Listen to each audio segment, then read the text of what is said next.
नमस्कार दोस्तों। तो चलिए हम आज की कहानी को शुरू करते हैं। हमारी आज की कहानी करनी का फल। कुछ धनी किसानों ने मिलकर खेती के लिए एक कुआं बनवाया। पानी निकालने के लिए सबकी अपनी अपनी बारी बंधी थी। कुआं एक निर्धन किसान के खेतों के पास था, लेकिन उसने कुआं बनाने में ध्यान नहीं दिया था, इसीलिए उसे पानी नहीं मिलता था। धनी किसानों ने खेतों में बीज बोकर सिंचाई शुरू कर दी। निर्धन किसान बीज भी नहीं बो पा रहा था। उसने धनवानों से बड़ी मिन्नतें की, लेकिन किसी ने एक न सुनी। निर्धन बरसात से पहले खेत में बीज भी न बो पाया तो भूखा मर जाएगा। अमीर किसानों ने इस पर विचार किया। उन्हें किसान पर दया आ गई, इसीलिए सोचा कि उसे बीज बोने भर का पानी दे ही दिया जाए। उन्होंने एक रात 3 घंटे की सिंचाई का मौका दे दिया। उसे एक रात के लिए ही मौका मिला था। वह रात बेकार न जाए, यह सोचकर एक किसान ने मजबूत बैलों का एक जोड़ा भी दे दिया ताकि वह पर्याप्त पानी निकाल ले। निर्धन किसान तो जैसे इस मौके की तलाश में था। उसने सोचा, इन लोगों ने उसे बहुत सताया है। आज 3 घंटे में ही इतना पानी निकाल लूंगा कि कुछ बचेगा ही नहीं। इसी नियत से उसने बैलों को जोता, पानी निकालने लगा। गाधी पर बैठा और बैलों को चलाकर पानी निकालने लगा। पानी निकालने का नियम यह है कि बीच बीच में हौज और नाली की जांच कर लेनी चाहिए कि पानी खेतों तक जा रहा है या नहीं। लेकिन उसके मन में तो खोट था। उसने सोचा, हौज और नाली सब दुरुस्त ही होंगी। यदि बैलों को छोड़कर उन्हें जांचने गया तो वे खड़े हो जाएंगे।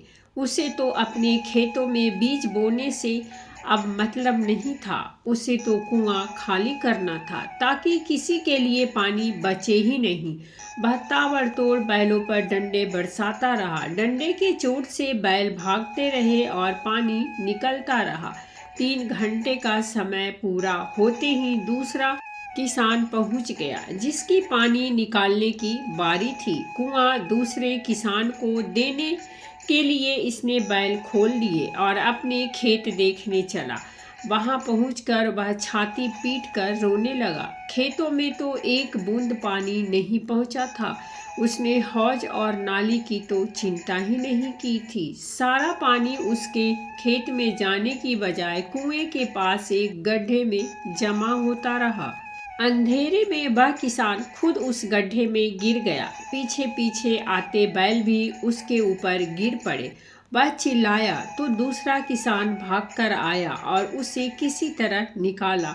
दूसरे किसान ने कहा, परोपकार के बदले नियत खराब रखने की यही सजा होती है। तुम कुआं खाली करना चाहते थे, यह पानी तो रिस कर वापस कुएं में चला जाएगा, लेकिन तुम्हें अब कोई फिर कभी न अपने बैल देगा, न ही कुआं। तृष्णा यही है। मानव देह बड़ी मुश्किल से मिलती है। इंद्रियां रूपी बैल मिले हैं हमें अपना जीवन सत्य कर्मों से सींचने के लिए, लेकिन तृष्णा में फंसा मन सारी बेईमानी पर उतर जाता है। परोपकार को भी नहीं समझता। ईश्वर से क्या छुपा है। वह कर्मों का फल देते हैं, लेकिन फल देने से पहले परीक्षा की भी परंपरा है।